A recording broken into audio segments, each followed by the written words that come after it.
नमस्कार, आपणा सर्वांचे स्वरांजली यूट्यूब चॅनलमध्ये खूप स्वागत आहे।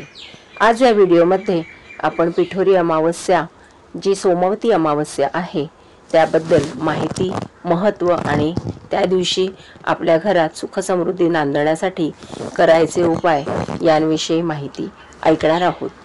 श्रावण महिन्यात येणाऱ्या अमावस्येला पिठोरी अमावस्या असे म्हणतात। यंदा पिठोरी अमावस्या ही 2 सप्टेंबरला असून ही सोमवती अमावस्या आहे। तसे तर प्रत्येक महिन्यात अमावस्या तिथी असते, पण सोमवती अमावस्येला धार्मिक ग्रंथ संदर्भानुसार खूप महत्त्व आहे। या दिवशी पवित्र नदीत केलेले स्नान, दान, जप, पितरांची सेवा या गोष्टींना देखील खूप महत्त्व आहे।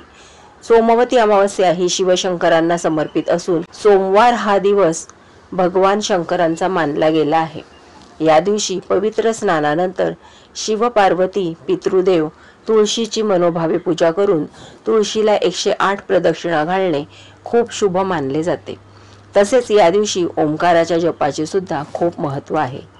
हिंदू धर्मानुसार अमावस्या ही तिथी पितरांना समर्पित असून या दिवशी स्नान, दान, पूजा आणि पितरांना नैवेद्य याला विशेष महत्त्व आहे।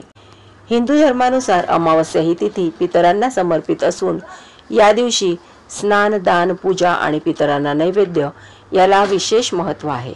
अमावस्येला सकाळी पाण्यात कच्चे दूध, काळे तीळ, साखर, फुले, अक्षता घालून हे पाणी पिंपळ वृक्षाच्या मुळांना अर्पण केल्याने श्री विष्णू आणि माता लक्ष्मीचे ओम नमो भगवते वासुदेवाय नमः या मंत्राचा जप करत पूजन करावे। तसेच ओम नमः शिवाय या मंत्राचा जप करावा। त्यानंतर पितरांचे स्मरण करावे।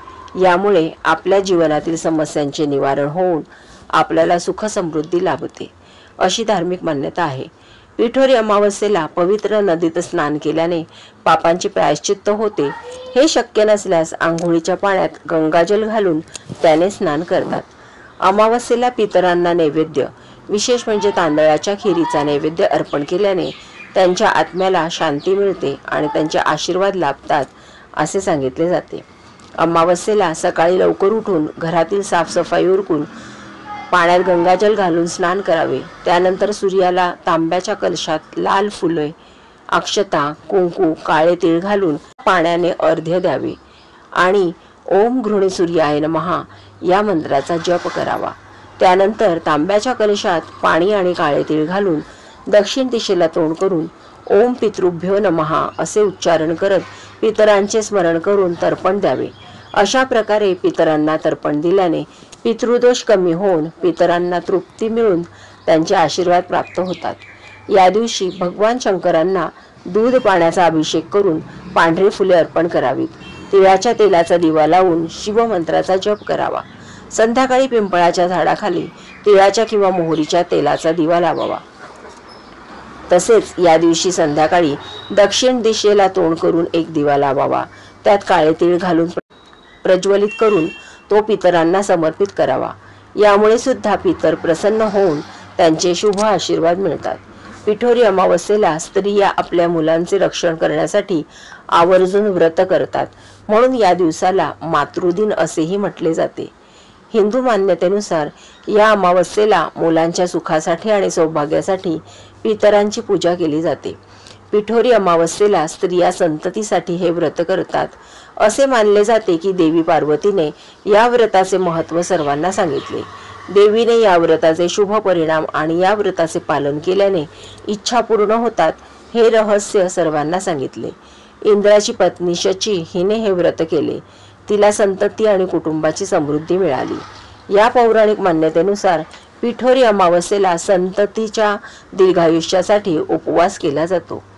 पिठोरी अमावस्येला विवाहित स्त्रिया आपल्या मुलांसाठी आणि पतीसाठी हे व्रत करतात। अमावस्येला घरातील नकारात्मकता दूर करण्यासाठी कालभैरव अष्टकाचे शक्य असल्यास 11 पाठ नक्की पठण किंवा श्रवण करावे। हा शेवटचा श्रावणी सोमवार असल्यामुळे या दिवशी यथायोग्य भगवान शंकरांचे पूजन करावे। शिवामोठ सातूची व्हावी। तसेच शिवाचा मनोभावे अभिषेक केल्याने विशेष लाभ होतो असे मानले जाते की यामुळे आर्थिक चणचण दूर होते।